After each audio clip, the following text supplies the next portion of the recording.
출신학교 채용차별방지법 추진 경과에 대한 국민보고, 그리고 또 22대 국회 후반기에 이 법안을 추진하는 대책에 대한 발표 기자회견을 진행하도록 하겠습니다. 저는 출신학교 채용차별방지법 국민운동의 운영위원장을 맡고 있는 송인수라고 합니다.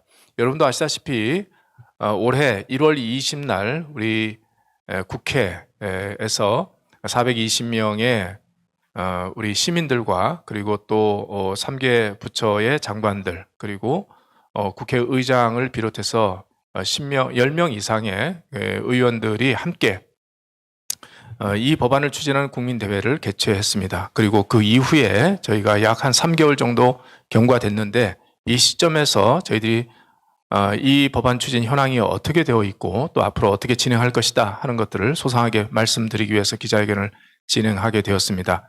그래서 오늘 그 기자회견의 회견문 낭독은 사교육곡점 세상 신소영 나성훈 대표님, 그리고 또 좋은교사운동 장승진 정책위원장님, 그리고 또 참교육학모의 정경일 또 위원장님, 그리고 또 안상진 교육개범 부대표님, 이 순서대로 진행을 하고, 그리고 필요한 질문에 대한 답변을 좀 받는 시간도 갖도록 하겠습니다. 자, 그러면 진행하도록 하겠습니다.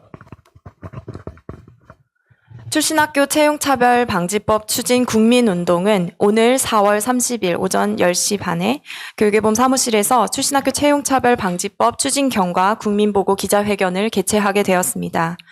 국민운동이 오늘 기자회견을 하게 된 까닭은 두 가지 사실을 국민 여러분께 분명히 보고드리기 위함입니다. 첫째는 그동안 본 국민운동이 313개 단체와 본 법안 추진을 위하여 기울여온 노력과 그 결실, 그리고 22대 국회 전반기 내에 처리가 어렵게 된 현 상황에 대하여 국민 여러분께 보고드리기 위함입니다. 둘째는 이러한 현실 앞에서 본 국민운동이 결코 좌절하거나 물러서지 아니하고 운동의 방식을 근본적으로 전환하여 더욱 강력한 시민운동으로 새롭게 시작한다는 사실을 알리고자 함입니다. 이 법안은 학벌사회 해소라는 국민적 열망을 담은 법안입니다. 2024년 9월에 리얼미터를 통해 실시한 여론조사에서 국민들은 학력차별의 심각성에 대하여 74.7%가 인정하고, 나아가 이와 관련해 채용 영역에서 이를 규제하는 법률안에 대해 전 계층에 걸쳐서 62.8%라는 높은 지지율을 확인한 바 있습니다. 그 이후 2025년 12월 이 문제를 해결하기 위해 출신학교 채용차별방지법 국민운동을 발족하고 2026년 1월 20일 국회 도서관 대강당에서 출신학교 채용차별방지법 추진 국민대회가 개최되었습니다. 420여 명의 시민 정부, 3명의 국무위원, 국회의장과 부의장 등 여러 명의 국회의원의 지지로 본 법안 추진의 깊고 넓은 토대가 확인되었습니다. 그때 김영훈 고용노동부 장관께서는 본 법안에 대하여 이 법은 소년권 출신 대통령이 국민들께 드리는 선물이라고 표현하시며 강력한 지지를 표명하셨고, 차정인 국가교육위원장께서도 거대한 괴수와 같은 학벌주의를 정조준하여 국회가 쏘는 첫 화살이 될 것이라며 공개 지지를 표명하셨습니다. 또한 우원식 국회의장과 이하경 국회 부의장께서도 본 법안에 대해 지지 의사를 표명하셨습니다. 이후 본 국민운동은 다음과 같은 의미 있는 진전을 이루어왔습니다. 첫 번째는 2월 5일에 국회에서 박홍근 의원, 현 기획예산처 장관께서 그리고 또 강덕구 의원, 그리고 서영교 의원 등 10수명의 국회의원이 중심이 된 출신학교 채용차별방지법 국회 추진단이 공식 발족하였습니다. 두 번째 진전은 손봉호 서울대 명예교수를 단장으로 시민사회 자문단도 함께 발족한 것입니다. 세 번째는 국민운동의 추진단장이신 박홍근 의원께서 기획예산처 장관으로 입각하시면서 정부 차원에서의 본 법안에 대한 더 나은 지원 환경이 갖추어졌습니다. 네 번째 진전은 본 국민운동은 고용노동부 김영훈 장관과 1차 정책 간담회 시간을 가졌으며 2차 간담회 시간도 예정된 상태입니다. 다섯 번째로 본 법안에 대하여 야당 측 기후노동위원회 간사 의원께서도 본 법안의 취지에 공감하시며 별도의 법안을 발의할 의향을 밝혀주셨습니다. 이로써 본 법안은 여야의 합의 처리의 가능성이 높아졌습니다. 마지막으로 국민운동에 참여하는 풀뿌리 시민단체는 313개로 확대되어 우리 사회 교육, 채용 관련 시민운동 역사상 매우 이례적인 규모의 연대가 형성되었습니다.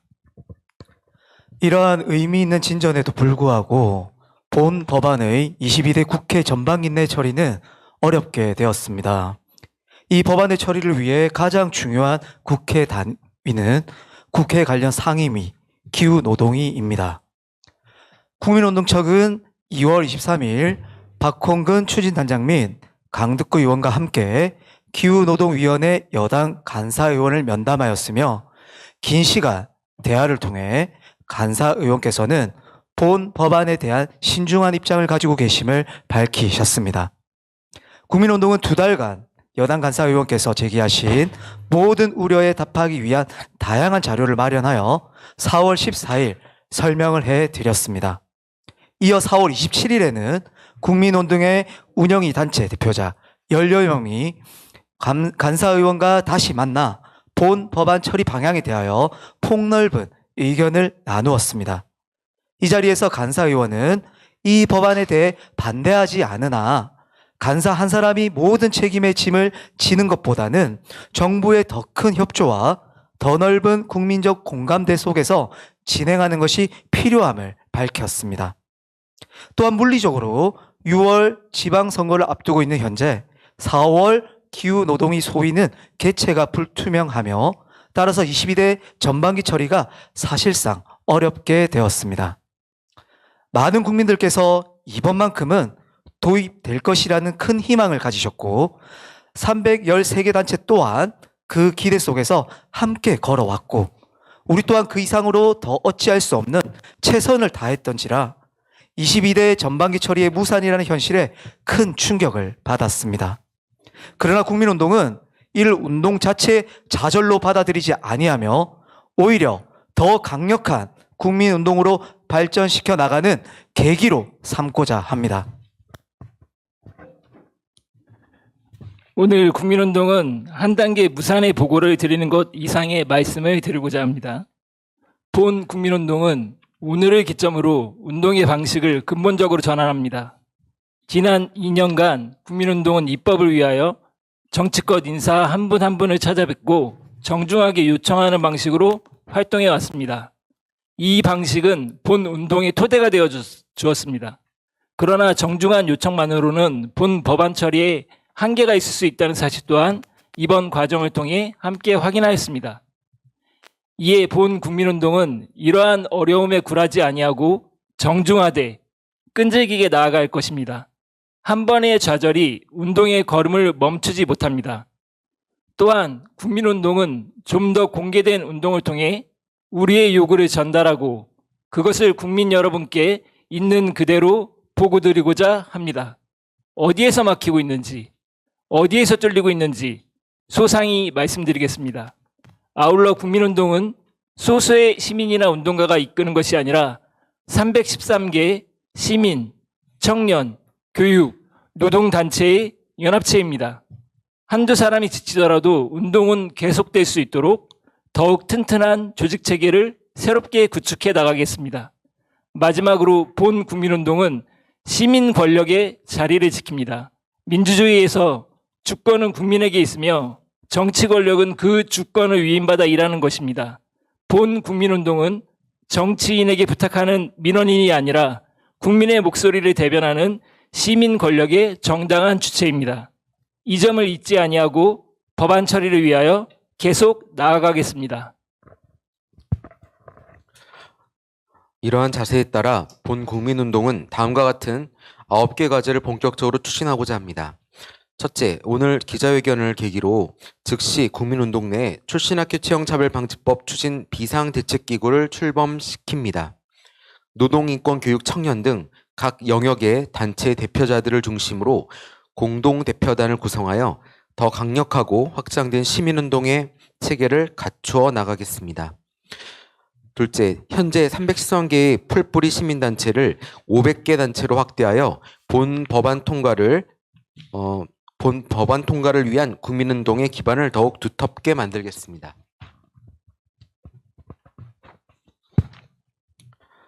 셋째, 22대 국회 후반기가 시작되는 6월 원 구성 시점을 기점으로 새롭게 구성된 기후노동위원회 위원들이 본 법안을 처리할 수 있도록 본 국민운동의 모든 역량을 집중하겠습니다. 네 번째, 새롭게 구성된 국회 여야 원내대표 및 당 대표들을 대상으로 본 법안의 필요성을 설명하고 당 차원의 협력이 이루어질 수 있도록 최선을 다하겠습니다. 다섯 번째, 국민, 청년, 기업, 인사 담당자를 대상으로 한 광범위한 여론조사 발표를 통해 본 법안에 대한 사회적 요구를 폭넓게 확인하고 그 결과를 국민 앞에 공개하겠습니다. 여섯 번째, 본 법안에 직접적 이해 당사자들인 청년들의 목소리를 듣고 그것을 사회에 알리는 등 청년들과 함께 이 법률 개정의 과정을 밟겠습니다.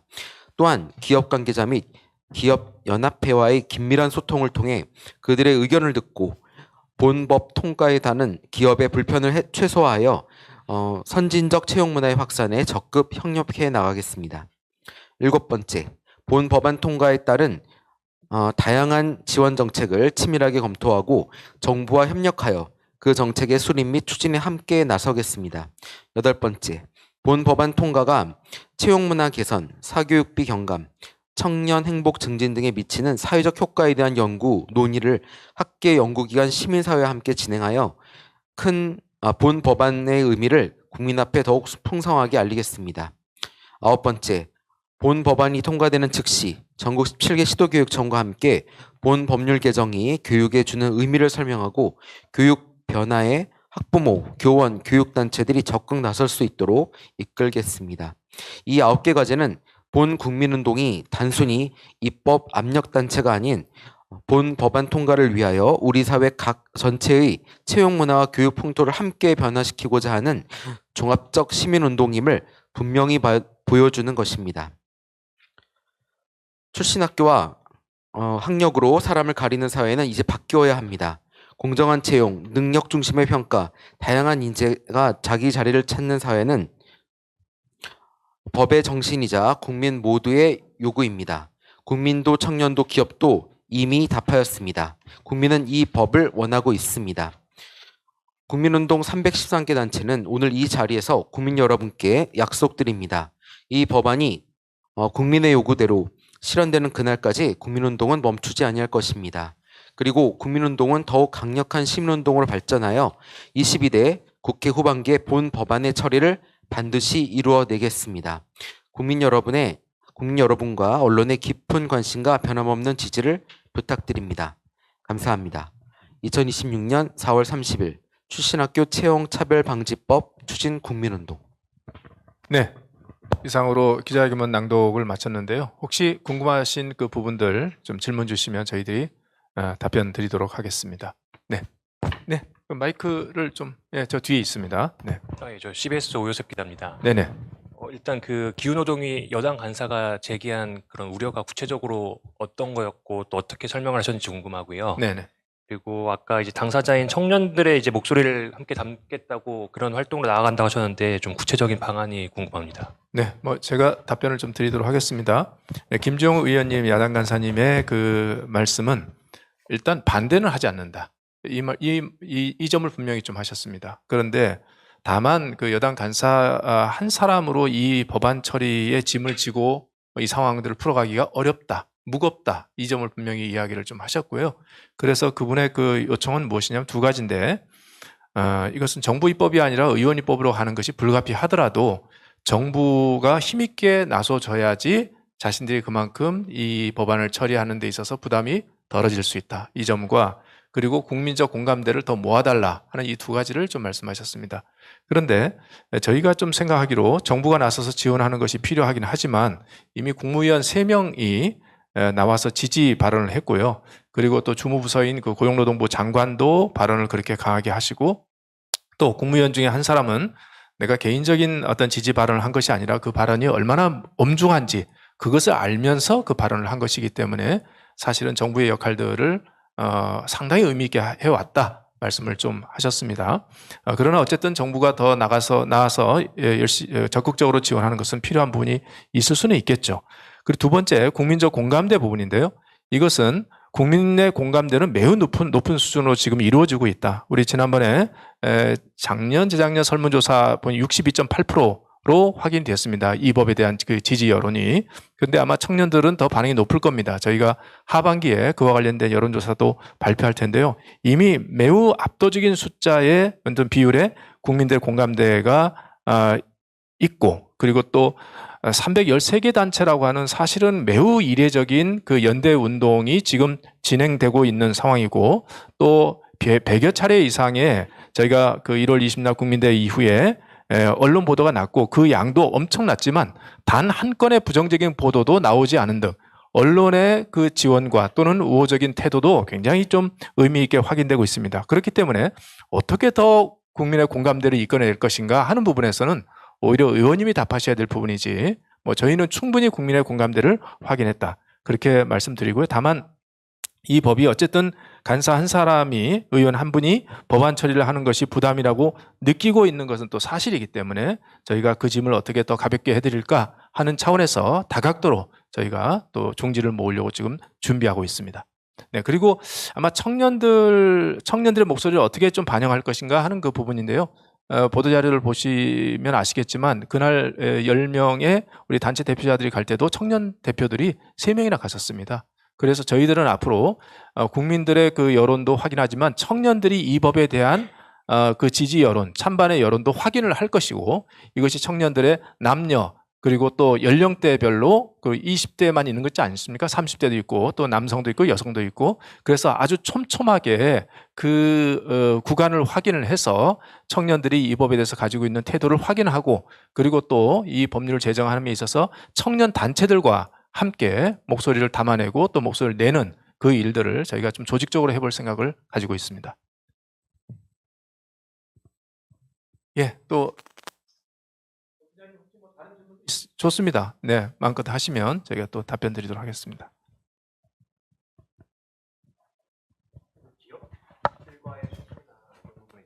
네. 반응이라든지. 네, 기업들은 저희도 이제 이번에 그 기업들이 기본적으로 이 법을 쌍수 들어서 환영은 하지 않을 어떤 당사자들이다라고 말할 수 있고, 기업은 기본적으로 불편하겠죠. 왜냐하면 그래도 많이 그 스펙들이 있으면 좋은데 있는 스펙 중에서 하나, 두 개를 걷어낸다고 하니까 그것을 좋아할 리는 없다라고 하는 그 부분에 대한 어떤 상식적인 판단이 있는 것인데요. 그럼에도 불구하고 저희가 그 하반기에 기업 관계자들, 특히 기업 HR 관계자들이 이 법에 대해서 어떻게 생각하는지, 그러니까 기업에서 인사를 담당하고 있는 분들이 어떻게 이 법을 바라보고 있고 이것의 어떤 유익과 한계는 무엇인지, 또는 본인들 관점에서 이 법에 대해서 판단하는 것들을 대대적인 설문조사를 통해서 좀 확인하고 그것에 따라서 그 다음 기업들과의 그 협의를 좀 진행하려고 좀 생각을 하고 있고요. 필요하다면 기업 관계자들이 이 법에 대해서 적극적으로 좀 지지하고 지원하는 그런 분들의 그 목소리도 저희들이 적극적으로 발굴해서 알려드릴 그런 예정으로 있습니다. 네.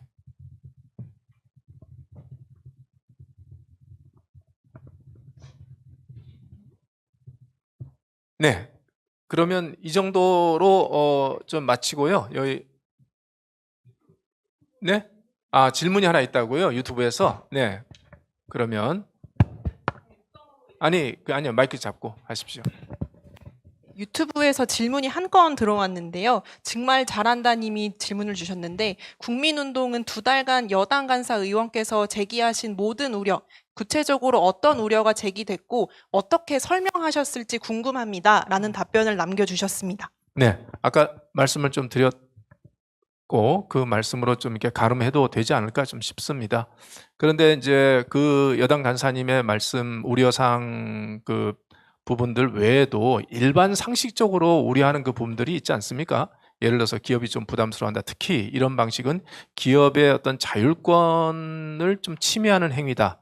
뭐 이런 그 사적 자율권을 침해한다라고 하는 부분들이라든지, 또는 청년들에게 과연 이게 도움이 될지 안 될지 이런 판단도 있을 수 있는 것이기도 하고요. 근데 기업의 사적 자율권 침해는 그건 전혀 말이 안 되는 것이죠. 왜 그러냐면 사적 자율권을 침해하면 안 된다라고 하면 지금 그 채용 절차 공정화법에 근거해 보면은 채용 과정에서 수집해야 하면 안 되는 것이 몇 가지가 있습니다. 본인 개인의 혼인 여부 또는 건강, 그리고 또 재산 여부 또는 직계가족의 재산 여부, 이런 것들 수집하면 안 된다. 이미 기업이 채용하는 과정에서 그 구직자의 사적 정보를 취합하면 안 된다고 하는 법이 지금 있고, 그래서 사실은 이 기업의 그런 자율권을 이 법이 공익을 목적으로 해서 차단하고 있는 것이 합법적이기 때문에 여기에 저희들이 한두 가지를 더 추가한다는 것은 큰 문제가 안 된다, 이렇게 좀 볼 수도 있을 것 같고요. 아마 또 가장 큰 문제는 아니 뭐 출신 학교도 능력 아니냐, 이제 이렇게 볼 수 있습니다. 내가 피땀 흘려서 출신 학교 스펙을 갖추기 위해서 공부를 했는데 그것도 안 봐주면 어떻게 하느냐라고 할 때, 우리는 출신 학교가 만약에 능력이라고 한다면 기업이 채용하는 과정에서 스카이대 출신들에게는 우리가 A+ 주겠습니다. 인서울권은 B0 주겠습니다. 지방대는 C0 주겠습니다. 이렇게 등급을 나눠가지고 제시를 하세요. 그런데 우리나라 대한민국 어떤 기업도 등급으로 출신 학교를 그렇게 평가해서 이 구직 단계, 채용 단계에서 제시하지 않습니다. 그 말은 출신 학교라는 것이 능력이 아니라는 것을 입증하는 것이고, 다만 출신 학교 스펙을 갖추기 위해서 노력했던 그 공부의 그 결과가 학습 능력이라든지 끈기라든지 성실성이라는 것이, 그런 것이 나타나면 그것은 능력일 수 있고, 그것은 기업이 채용 과정에서 얼마든지 지금 보고 있다 하는 것들을 말씀드리면서 그 구별을 좀 하는 것이 좋겠다 싶습니다. 네, 유튜브에 질문은 그렇게 답변을 좀 드려도 되겠습니다. 자, 그렇게 해서 나중에 저희들이 상황을 봐가면서 계속 이런 기자회견을 통해서 여러분들에게 상황들을 알리도록 하겠습니다. 앞으로도 계속 관심을 갖고 좀 응원해 주시면 감사하겠습니다. 이상으로 기자회견 마치도록 하겠습니다. 감사합니다.